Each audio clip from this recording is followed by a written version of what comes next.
Danny never expected a simple act of kindness would lead to handcuffs around his wrists and police officers standing at his front door. Before we continue, please take some time to subscribe to Dailydose, like, and share this video. It started like any other day. His shift at the supermarket ended quietly.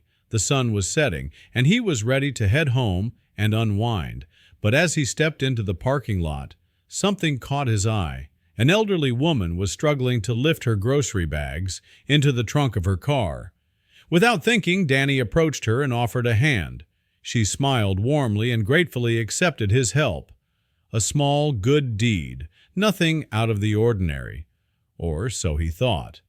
Because the very next morning the same woman appeared at his doorstep, flanked by 2 police officers. At first, Danny was confused. Then panic set in. Why was she here? And why did she bring the police with her? The older officer asked if he was Danny Powell. When he nodded, they told him they were investigating a string of burglaries targeting elderly residents in the area. According to the officers, each victim had recently accepted help from a stranger shortly before their homes were broken into. Danny's blood ran cold. They thought it was him. And standing beside the officers, the elderly woman, Miss Vera, confirmed that he had helped her the day before. The moment she nodded, the officers slapped handcuffs on Danny's wrists. He was taken into custody without even knowing what he was being charged with. Sitting in a cold, sterile interrogation room at the police station, he tried to stay calm. But that became almost impossible when Officer Dyke returned and told him they were searching his house. Minutes later, his worst fears were realized.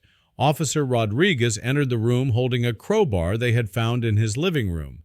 It looked recently used. Danny's stomach turned. Yes, it was his crowbar, but he used it for home repairs. There was nothing suspicious about it, right? The officers pressed him hard. Officer Dyke wanted a confession. He insisted that it would be easier for everyone if Danny just admitted what he'd done. The pressure was crushing. Danny could feel the walls closing in. But then Officer Rodriguez, who had been mostly silent, asked a simple question. "What did you do after you helped Miss Vera?" The question caught him off guard. Her voice was softer, less confrontational. Danny's mind flashed back to the moment he left the store. He remembered helping Vera, then seeing her drive away, and following behind her on his way home. "I saw her pull into her driveway," he said. "Then I went home and watched TV." But that was a mistake. As soon as he said he saw where Vera lived, the officer's expressions changed. Dyke's tone became accusatory. "So you're saying you knew where she lived before the robbery happened?" Danny tried to explain, but it was too late. Officer Dyke told him they'd be holding him while processing the case. Just as they were escorting him down the hallway, a voice cut through the silence. "Stop!" Everyone turned. It was Vera. She looked concerned, frustrated even. "I've been waiting to talk to you," she said firmly. "I don't think this young man did it." Her words stunned the room. When pressed by Officer Rodriguez, Vera admitted something she'd remembered. Inside the supermarket, a different man, someone clumsy, awkward, and constantly bumping into her, had caught her attention. At the time, she thought nothing of it, but now that she thought back, something about him didn't feel right. Dyke was dismissive, but Officer Rodriguez insisted they check it out. Vera described the man in detail. That's when Danny spoke up.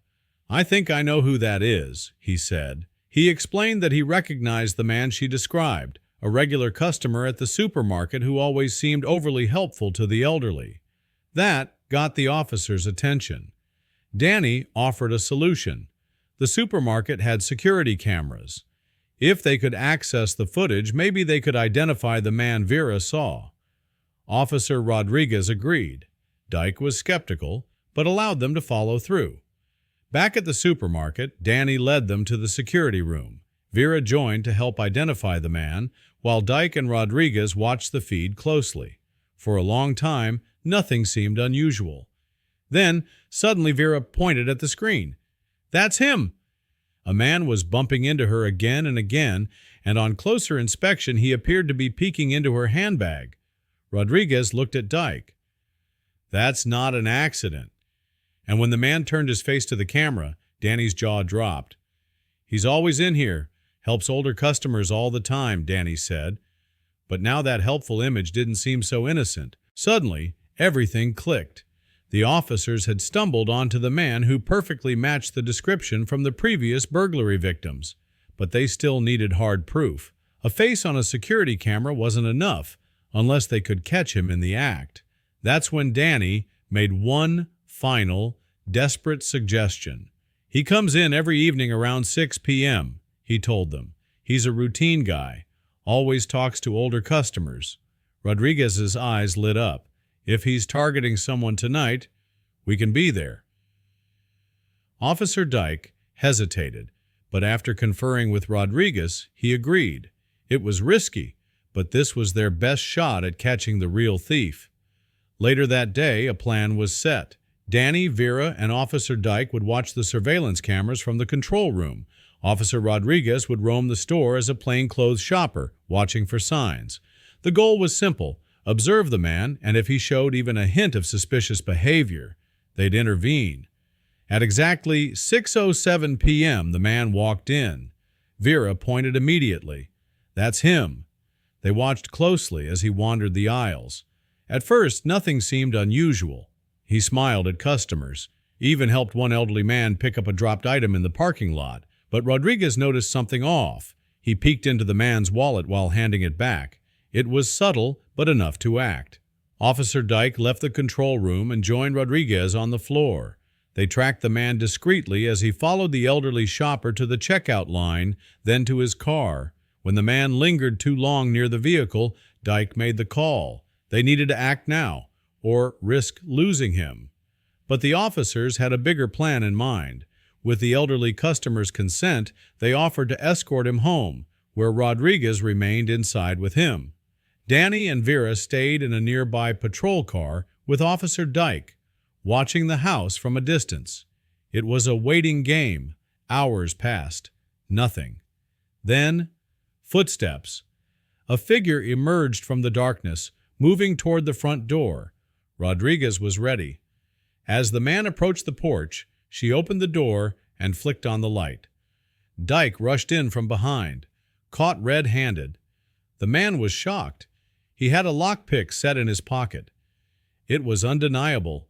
He was the one behind the string of burglaries. Danny watched from the patrol car, eyes wide in disbelief. After hours of fear, interrogation, and accusations, he was finally cleared. Back at the station, Dyke personally apologized.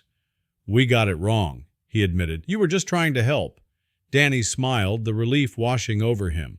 And Vera, she thanked him again, promising she'd never forget what he did. The suspect later confessed to using the Friendly Helper Act to case homes. He'd been watching vulnerable shoppers, offering assistance, and then returning to rob them hours later. Thanks to Danny's insistence and Vera's memory, the scheme was brought to an end.